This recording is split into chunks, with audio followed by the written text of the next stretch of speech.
Hello there, welcome to the Football Block. My name is Brandon, and now that each matchup of the Euro 2020 round of 16 is set, I'm going to go through each game and give my predictions for who's going to go through and who's going to get eliminated. If that sounds interesting, let's hop right into it. One step beyond.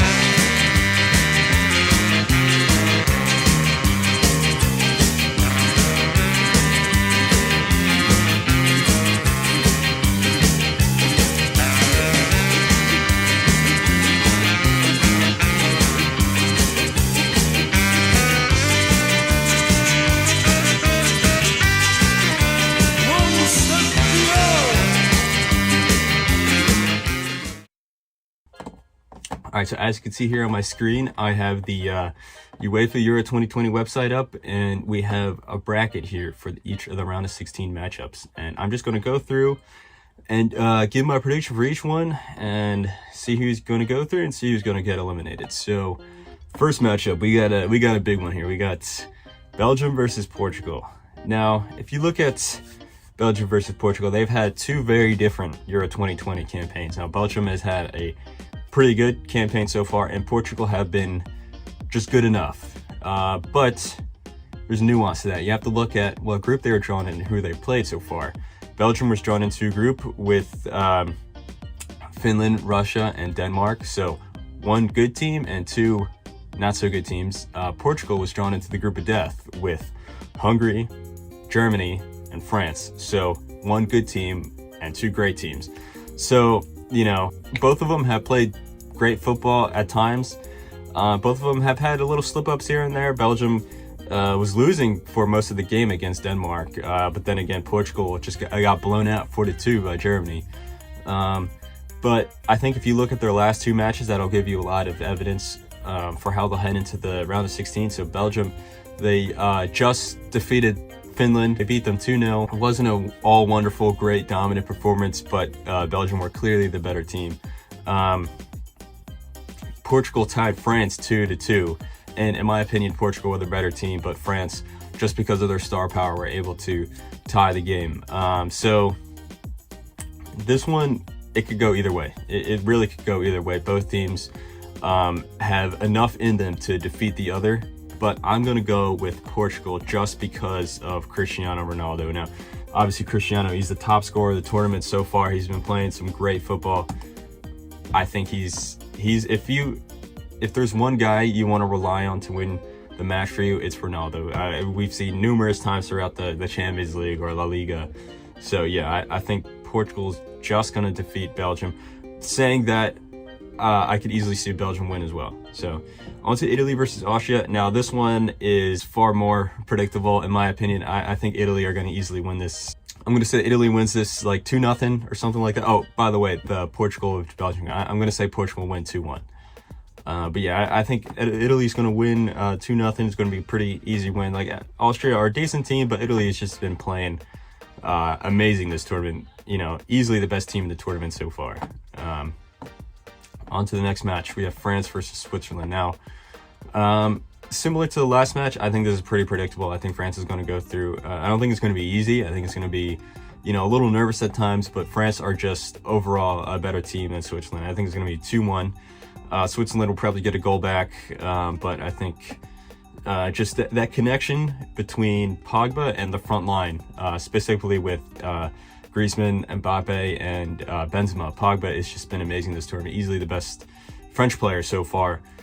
So yeah, I don't think it's enough to win them the tournament, because again, you can't always rely on individual players. You have to be a team collective. But when you have a team full of just great individuals, world-class individuals like France, it'll get you very far. It won't win you the tournament, but it'll get you very far.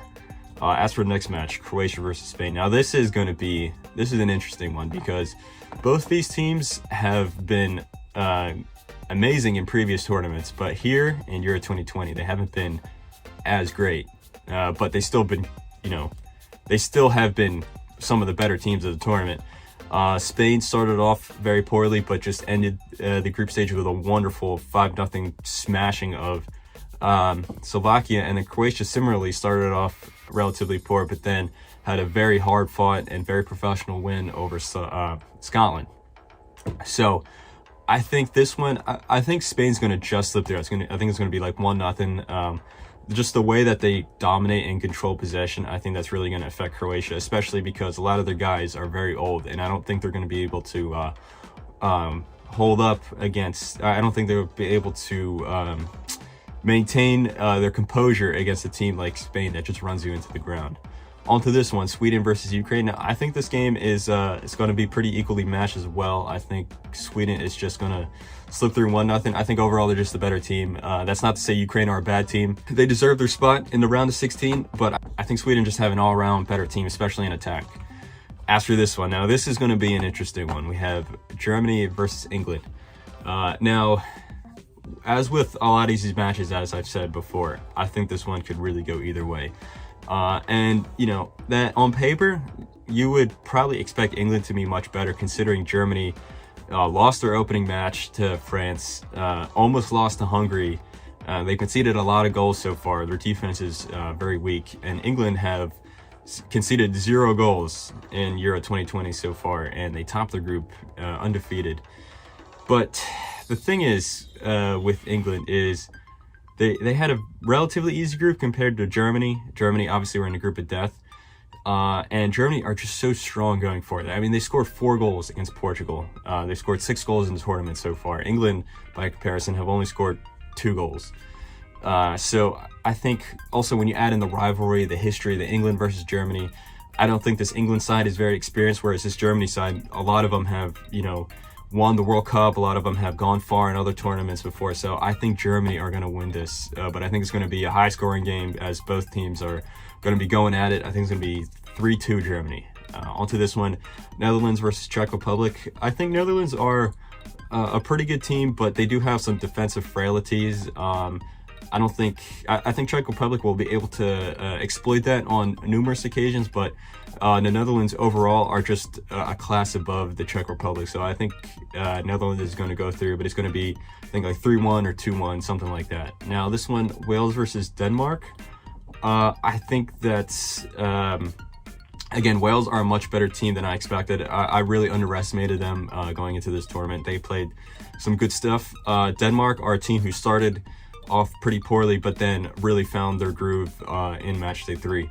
And I think Denmark are just a top to bottom better team. Even without Eriksen, they have a lot of really talented players, players that Wales just doesn't have. So I don't think Wales are going to be a pushover, but I think Denmark's going to be a convincing winner. I'm going to say Denmark win like 2-0 or something like that.